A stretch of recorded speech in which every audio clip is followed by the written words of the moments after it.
देखो स्टूडेंट, एक सवाल हो रहा है जो इस प्रकार है दिया है। एक तीन धातुओं ए, पी और सी को आयतन के अनुसार 3:4:7 के अनुपात में मिलाकर एक मिश्र धातु तैयार की जाती है। धातुओं ए, पी और सी के समान आयतन के भारों का अनुपात 5:2:6 है। तो मिश्र धातु के 130 किलोग्राम में भार धातु सी के किलोग्राम में है।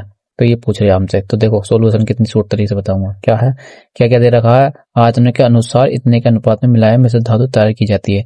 तो देखो इसमें आयतन दे रखा है और भार दे रखा, मतलब द्रव्यमान दे रखा। तो हम क्या सूत्र क्या होता है, घनत्व बराबर होता है द्रव्यमान बटे आयतन।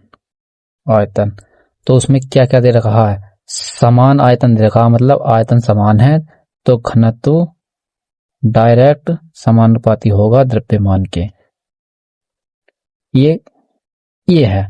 अब देखो क्या दे रखा, घनत्व निकालना, मतलब घनत्व डेंसिटी निकालनी है हमें। तो घनत्व निकालना तो क्या क्या दे रखा, ए, बी और सी, इनके क्या दे रखे हैं, इनके द्रव्यमान, इनके वो दे रखा है भार।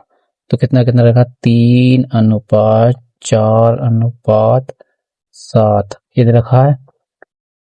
और आयतनों का भार को मतलब क्वांटिटी दे रखी है और भार दे रखा। भार कितना दे रखा, डायरेक्ट गुणा करेंगे, डायरेक्ट गुणा।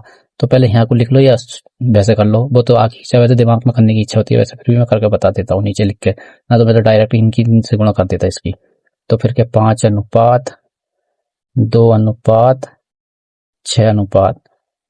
अब इनकी डायरेक्ट गुणा कर लेंगे डायरेक्ट। देखो कितने का, 3×5 = 15:2 = 8 7×6 = 42 या आप करना चाहते तो ऐसा कर लेते, 3:5:4:2:7:6 या ऐसा कर लेते, या ऐसा कर लो, बातें आपके ऊपर निर्भर करेगी।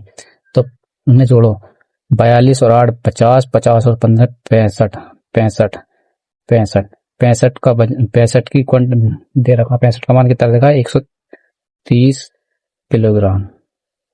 कितना, 2 गुना।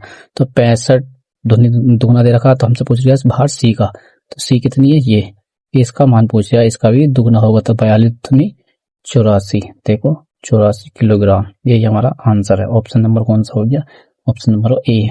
देखो कितनी शॉर्ट फॉर्म में दिया। इसलिए हमारे इस चैनल को लाइक करें, सब्सक्राइब और ज्यादा से ज्यादा शेयर करें, और से ज्यादा शॉर्ट फॉर्म में मैं सूत्र और सवाल बताया करूंगा। ज्यादा